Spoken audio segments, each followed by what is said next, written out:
વિદ્યાર્થી મિત્રો, ધોરણ 11 ગણિત પ્રકરણ 7 ક્રમચય અને સંચય ભાગ નંબર 9. આગળના વિડિયોમાં આપણે સંચયનો અભ્યાસ કર્યો છે. સંચય એટલે કે પસંદગી. તો એના માટેના આપણે સૂત્રો જોયા છે અને સાથે સાથે થોડા ઉદાહરણોનો અભ્યાસ કરેલો છે. હવેના આ વિડિયોમાં આપણે સ્વાધ્યાય 7.4 નો અભ્યાસ કરવાનો છે. તો સ્વાધ્યાય 7.4. चलो एनी अंदर સૌથી પહેલો પ્રશ્ન આપણે જોઈએ કે જો NC8 equal to NC2 તો NC2 શોધો. હવે વિચારજો અહીંયા કે NC8 equal to NC2 આપ્યા છે તો આપણે એના માટે બે જવાબો શીખેલા છીએ.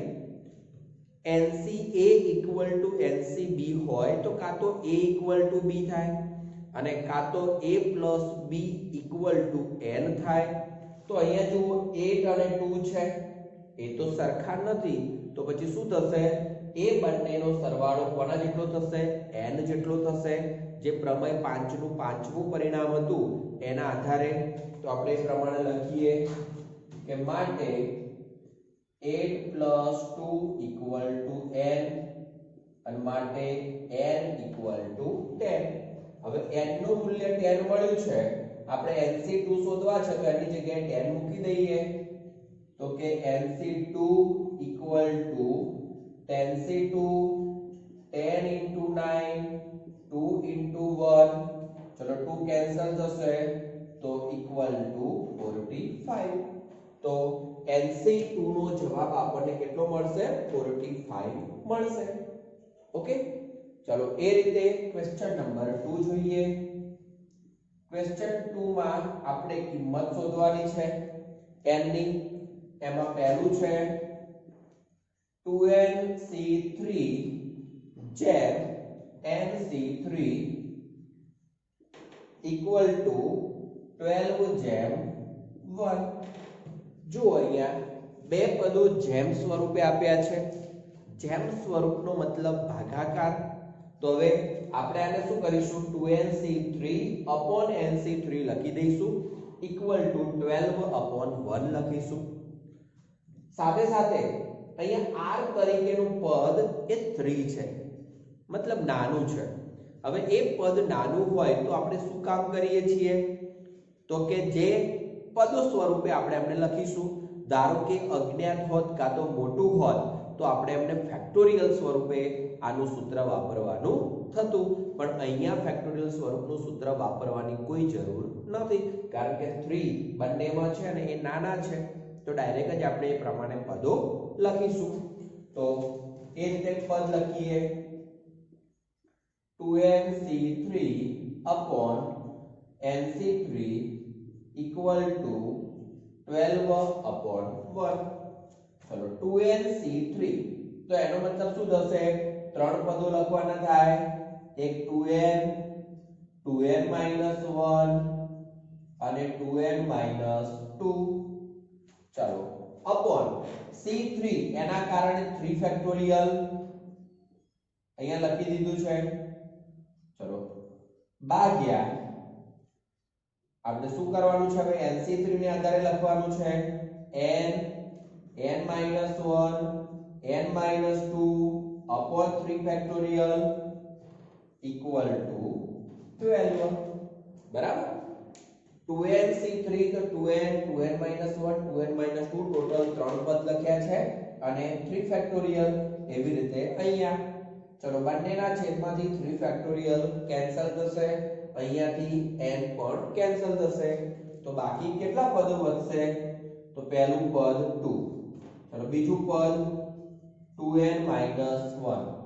અહીંથી 2 આપણે કોમન લઈએ તો n minus 1 છેદમાં, ચલો આ n ઉડી ગયા છે, n minus 1 n minus 2 equal to 12.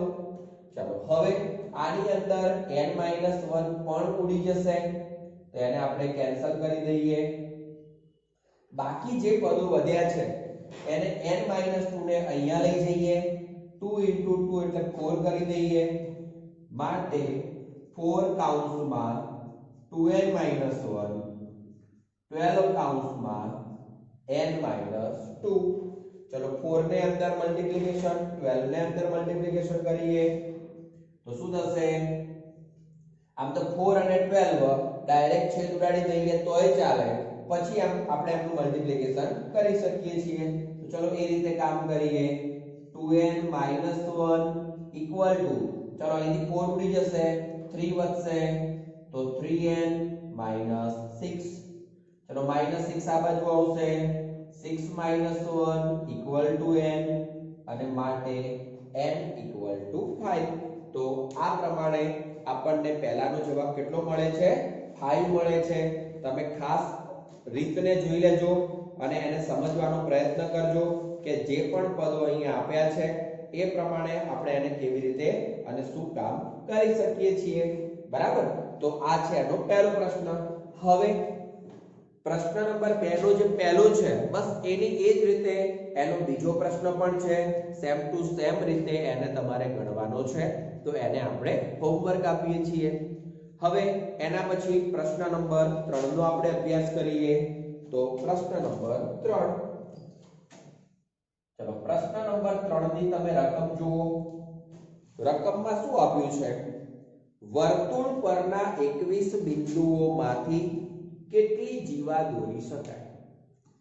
પ્રશ્ન સમજતા પહેલા ખાલી આટલું સમજી લેજો. ધારો કે આ ફક્ત સમજણ માટે છે. આ એક વર્તુળ છે. વર્તુળની જીવા ક્યારે બને?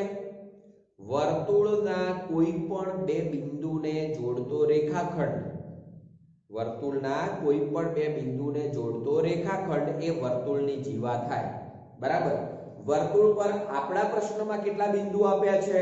તો કે ટોટલ 21 બિંદુ આપ્યા છે. સમજો, હું એમ કહું છું કે અત્યારે ખાલી ફક્ત હું 3 બિંદુઓ લઉં, 1 2 અને 3. ચલો આ 3 બિંદુઓ છે.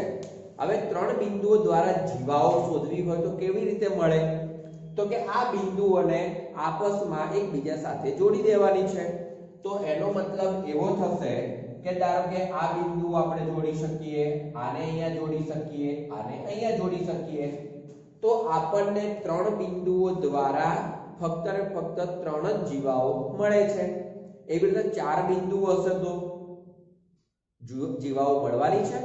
તો આપણે અહીંયા શું કામ કર્યું કે કોઈ પણ જીવા બનવા માટે કેટલા બિંદુની જરૂરિયાત પડે? 2 બિંદુની. જોઈ લેજો, આ જીવા બની છે તો 2 બિંદુની જરૂરિયાત થઈ, આ જીવા બની છે તો પણ 2 બિંદુની જરૂરિયાત થઈ. તો એવી રીતે કોઈ પણ જીવા બનવા માટે 2 બિંદુની જરૂરિયાત ઊભી થશે. તો આનો મતલબ એ થયો કે આપેલા બિંદુઓમાંથી તમે બે બિંદુઓ કેટલી રીતે પસંદ કરી શકો? જેટલી રીતે પસંદ કરી શકો એટલી જીવાઓ મળશે. તો આપણી પાસે ટોટલ 21 બિંદુઓ છે. એ 21 માંથી 2 બિંદુઓની પસંદગીના પ્રકાર, તો 21C2 આપણે લખીએ અને એના આધારે એનો આપણને જવાબ મળશે. તો આપણે એ રીતે અહીંયા લખવાનું છે. તો આ તો ફક્ત સમજવા માટે આપણે દોરેલું છે. બરાબર? એની કોઈ જરૂર નથી. આપણે ઉલ્લેખ કરીએ કે વર્તુળ પર કુલ કેટલા બિંદુઓ છે? 21 બિંદુઓ છે. વર્તુળ પર કુલ 21 બિંદુઓ છે. અહીંયા ઉલ્લેખ કરીએ જીવા બનવા માટે વર્તુળ પર ના કેટલા બિંદુઓની જરૂર પડશે? 2 બિંદુઓની. વર્તુળ પરના 2 બિંદુઓ ની જરૂર પડે. તો હવે 21 બિંદુઓ છે એમાંથી 2 બિંદુની પસંદગીના પ્રકાર, તો કે માટે 21 બિંદુઓ માંથી 2 બિંદુઓની પસંદગીના પ્રકાર ચલો કેટલા લખી શકાય 21C2 કારણ કે જેટલી રીતે બે બિંદુઓ પસંદ કરી શકશો એટલી જ આપણને જીવાઓ મળશે તો 21C2 એનો મતલબ કે 21 ગુણ્યા 20 2 ગુણ્યા 1 2 નો છેદ ઉડશે તો 420 તો આનો મતલબ એ થયો કે વર્તુળ પર જ્યારે 21 બિંદુઓ હશે બરાબર તો એ 21 બિંદુઓને કારણે આપણે કુલ કેટલા બિંદુઓ મળશે અહીંયા સોરી 420 નહીં પણ કેટલા 210 કારણ કે 2 નો છેદ ઉડશે એટલે 21 ગુણ્યા 10 એટલે 210 થશે તો એનો મતલબ ટોટલ 210 જીવાઓ આપણને મળે ક્લિયર એ જ પ્રમાણે એના પછીનો પ્રશ્ન હવે આપણે વિચારવાનો છે તો મિત્રો અહીંયા જીવાઓની વાત છે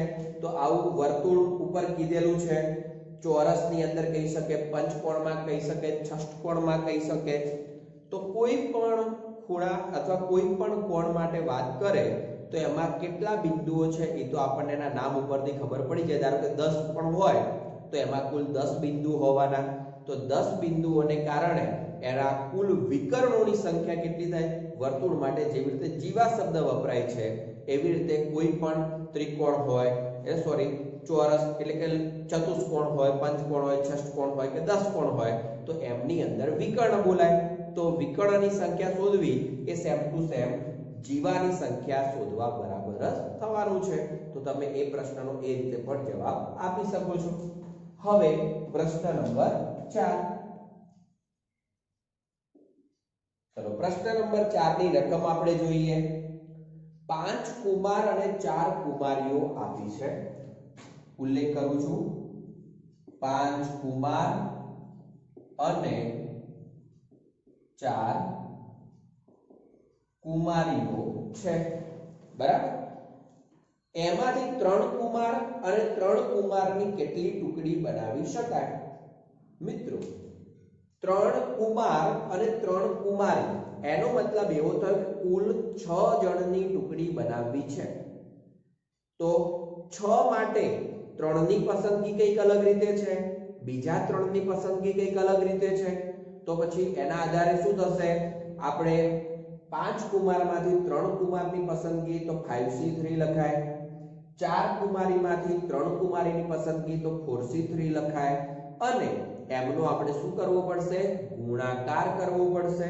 કેમ કારણ કે કુલ 6 ની સમિતિ બનાવવાની છે આ ટુકડી બનાવવાની છે એ 6 માંથી 3 ની કઈક અલગ રીતે અને બીજા 3 ની પસંદગી કઈક અલગ રીતે થાય છે માટે આપણે એમનો ગુણાકાર કરવો પડે તો ચલો આપણે એ રીતે ઉલ્લેખ કરીએ કે 5 કુમારમાંથી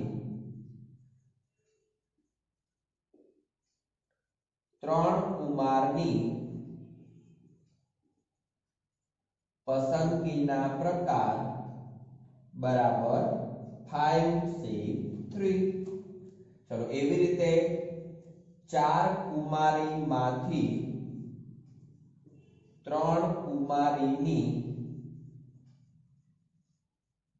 પસંદગીના પ્રકાર બરાબર 4C3 તો આપણે ઉલ્લેખ કરીએ કે 6 ની ટુકડી બનાવવી હોય તો માટે 6 કુમાર અને કુમારી છે એટલે આપણે 6 વ્યક્તિ શબ્દ વાપરી દઈએ 6 વ્યક્તિની ટુકડીની સંખ્યા બરાબર 5C3 into 4C3 તો ચલો 5C3 એટલે આપણે લખવું હોય તો શું લખી શકાય 5 into જુઓ મિત્રો આપણે આગળ એક બીજું પણ પદ શીખેલા છીએ આવું કે NCR હોય એનું મૂલ્ય NC n r જેટલું થાય છે તો આપણે અહીંયા એ નિયમનો ઉપયોગ કરીએ કેમ તો કારણ એવું છે કે યાદ રાખજો તમે કે જ્યારે n કરતા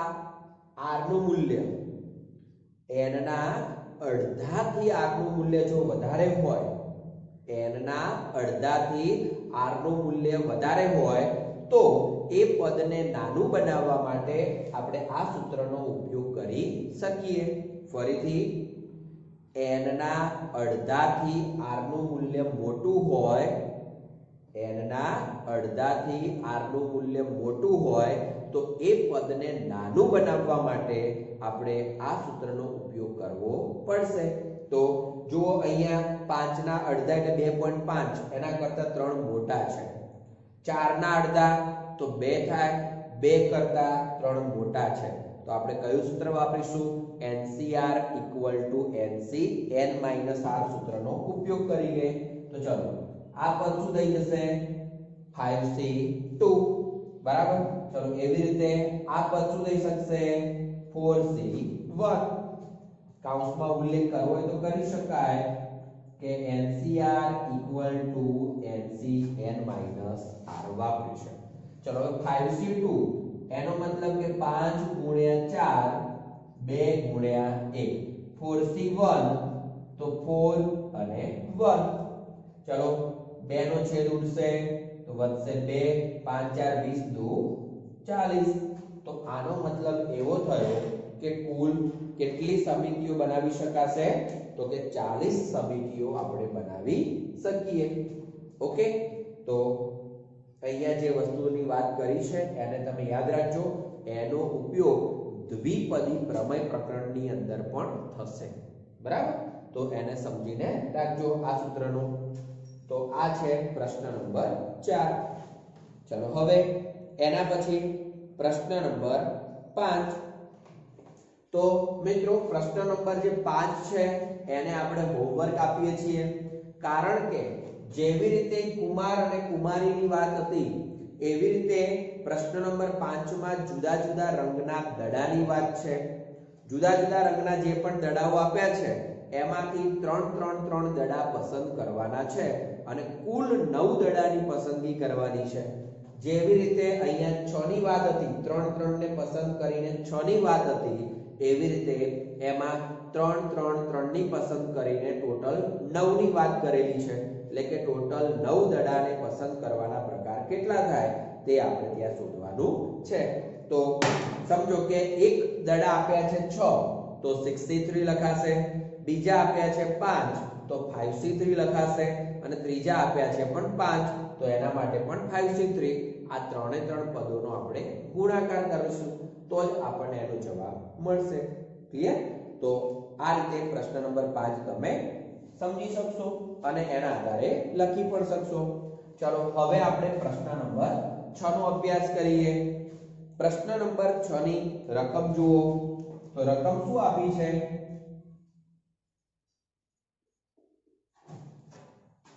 તો અહીંયા પત્તાની વાત કરેલી છે. બરાબર, પત્તા. તો પત્તાથી તો તમે પરિચિત છો જ. ટોટલ પત્તા કેટલા હોય? 52 પત્તા હોય. હવે એ 52 પત્તામાંથી 5 પત્તાની પસંદગી કરવાની છે.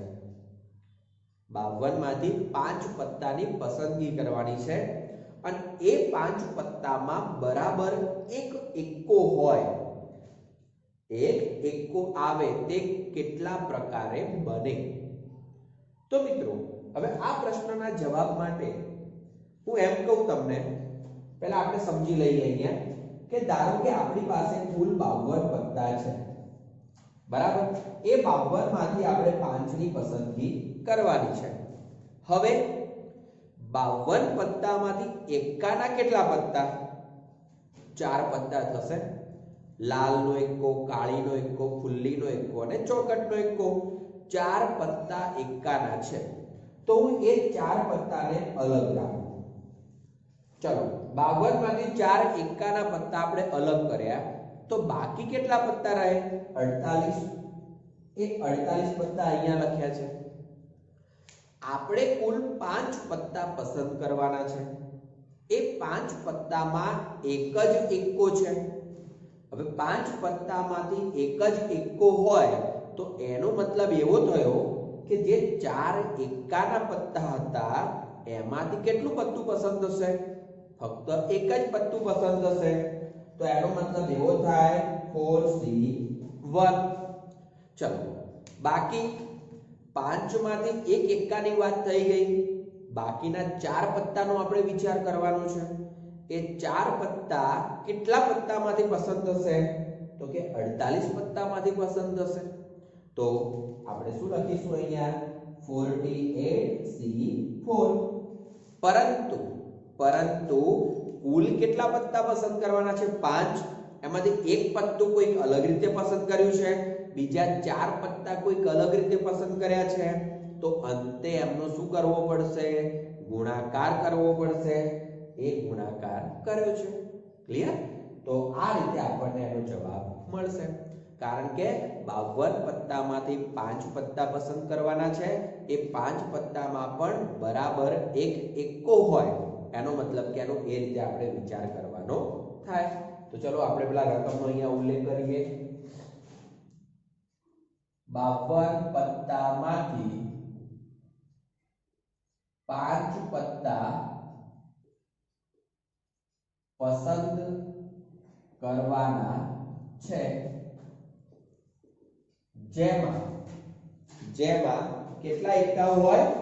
એક એકો હોય. એ રીતે આપણે વિચારવાનું છે. તો કે જેમાં એક એકો હોય. બરાબર? તો હવે આપણે 52 પત્તામાંથી 4 અને 48 નો ઉલ્લેખ કરીએ. તો કે 52 પત્તામાં 4 એકાના પત્તા અને બાકીના 48 પત્તા છે. બરાબર? જે વસ્તુ અહીંયા સમજ્યા 4 એકાના અને બાકીના 48 પત્તા. હવે એક જ એકાને પસંદ કરવો છે તો 4 માંથી પસંદ થવાનો છે. અહીંયા ઉલ્લેખ કરીએ 4 એકાના પત્તામાંથી એક પત્તું પસંદ કરવાના પ્રકાર 4C1.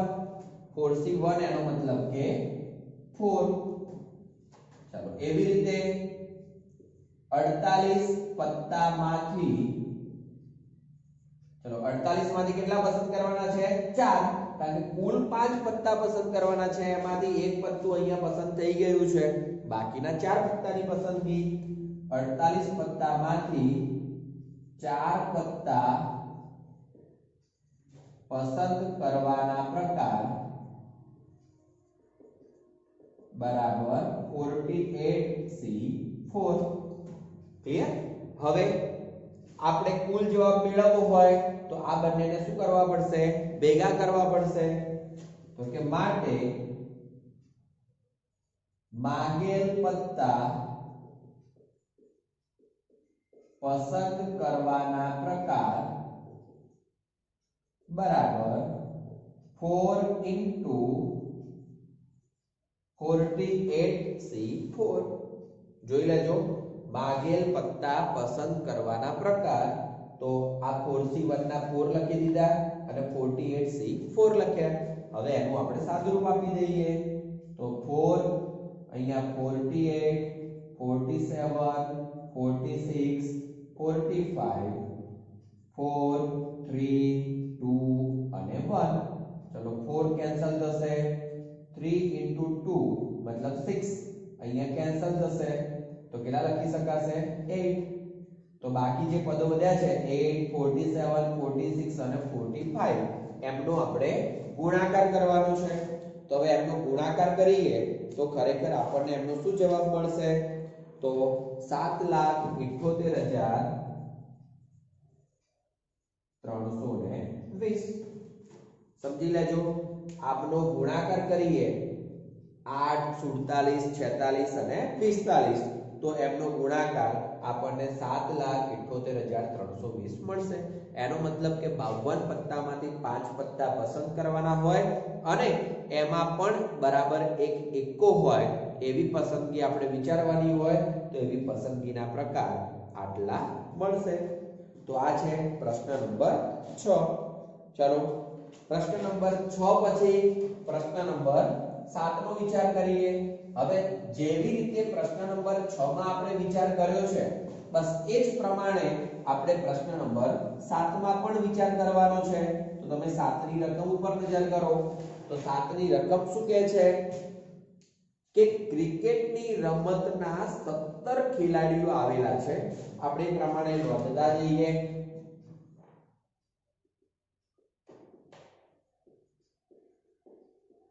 ક્રિકેટની રમતના 17 ખેલાડીઓ છે. બરાબર. હવે તે પૈકી 5 ખેલાડીઓ બોલિંગ કરી શકે છે. મિત્રો કુલ 17 ખેલાડીઓ છે. એ 17 માંથી 5 બોલિંગ કરી શકે છે. તો એનો મતલબ એવો થયો કે બાકીના 12 ખેલાડીઓ જે હશે એ તો બોલિંગ કરી શકતા નહીં હોય. એનો મતલબ કે કોઈક વિકેટ કીપર હશે અને બાકીના બેટ્સમેન હશે. ઓકે, તો આનો મતલબ એવો થશે કે તમારી પાસે એટલે કે આ પ્રશ્નની અંદર ફક્ત ને ફક્ત 5 જ બોલર છે. બાકીના આપણે બેટ્સમેન તરીકે લઈ લઈએ તો કે 12 ખેલાડીઓ બેટ્સમેન છે. બરાબર. તો આપણે એનો ઉલ્લેખ કરીએ કે જેમાં 5 ખેલાડીઓ બોલિંગ કરે છે માટે 12 ખેલાડીઓ બેટ્સમેન હોય. બરાબર. 5 ખેલાડીઓ બોલિંગ કરે છે એના આધારે આપણે 12 ખેલાડીનો ઉલ્લેખ કર્યો છે. હવે આપણે ટુકડી બનાવવાની છે. કેટલા ખેલાડીઓની ટુકડી બનાવવાની છે તો કે 11 ખેલાડીઓની ટુકડી બનાવવાની છે. એ 11 ખેલાડીઓની ટુકડીમાં આપણે 4 બોલર રાખવાના છે. 11 ખેલાડીની ટુકડી બનાવવાની છે એમાં 4 બોલર રાખવાના છે. તો બેટ્સમેન કેટલા રહેશે? 7 બેટ્સમેન રહેવાના છે. બરાબર. તો મિત્રો આપણે 4 બોલર રાખવાના હોય, આપણી પાસે 5 ખેલાડીઓ બોલર તરીકે છે તો 5 માંથી 4 ની પસંદગી કરવી પડશે અને અહીંયા જે 12 ખેલાડીઓ જે બેટ્સમેન તરીકે છે એમાંથી બાકી વધેલા 7 ની પસંદગી કરવી પડશે. તો કે 5C4 અને 12C7 આપણે લખવું પડે. કુલ 11 ની ટુકડી બનાવવાની છે. આપણે 4 નો વિચાર અલગ કર્યો છે, 7 નો વિચાર અલગ કર્યો છે, તો અંતે એમનો શું કરવો પડશે? ગુણાકાર કરવો પડશે. તો આપણે એ રીતે પ્રશ્નની અંદર આપણે જવાબ આપવાનો થશે. તો ચલો એ પ્રમાણે આપણે લખવાનો પ્રયત્ન કરીએ કે 11